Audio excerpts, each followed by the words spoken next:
Anjloknya kurs dolar Amerika Serikat ke rupiah di mesin pencarian Google menghebohkan publik. Terkait hal ini, pihak dari Google memberikan klarifikasi. Saat dikonfirmasi pada Sabtu 1 Februari 2025, perwakilan Google menyadari adanya kesalahan pada mesin pencariannya.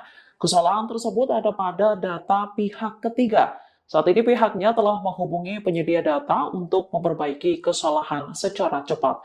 Kepala Departemen Komunikasi Bank Indonesia, Ramdan Dendi Prakoso, sebelumnya juga telah buka suara. Ia mengatakan nilai yang tertera di mesin pencarian Google bukan merupakan level yang sepatutnya. Pihaknya telah melakukan komunikasi dengan pihak Google terkait kekeliruan ini. Diketahui nilai dolar Amerika Serikat terhadap rupiah anjlok hingga menyentuh Rp8.170 di Google. Kabar ini bahkan hingga trending di media sosial X. Beragam komentar. Download Tribun X sekarang, menghadirkan lokal menjadi Indonesia.